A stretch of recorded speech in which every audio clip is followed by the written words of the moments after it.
Sino, ikaw, nag-aesthetic clinic ka din? Hindi po. Nagwa-wax lang po. Nagwa-wax ka? Kilikili po. Sa Kili-kili lang? Kili-kili. Ano yung mga pinaka-gusto mong wina-wax? Yung kahit walang bayad, gagawin mo? May Brazilian din po kami. Ay, may Brazilian din So, kayo. sa'yo niya sinabi, gusto mo. Parang masakit. Yun pa. Takot ako sa waxing. Bakit? Ay, may- Di ba masakit? Pag Natatandaan nyo nung pandemic, di ba meron tayong game na wina-wax natin? Oo. Pagtalo. Yun ang consequence. Oo. Takot na takot. Ang sakit nun eh. Pero may tattoo ka eh, di ba? Ano ba masakit? Yung tattoo o yung Wax. pagwa-wax? Yung tattoo kasi, naramdaman ko na at saka natitiis ko. Yung wax kasi, isang masakit, di O ba? isang sigawan nga. O ika nga Isang- pag binanat. Nawaks ka na ba? Oo naman. Pero wala kang buhok dito Patingin. sa... Ay, Diyos ko! Bakit?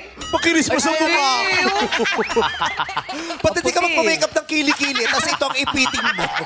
Ito yung papawas. Ang kinis ang kili-kili ni Kim syempre, Cho! Game yun eh. Siyempre. Sabi naman.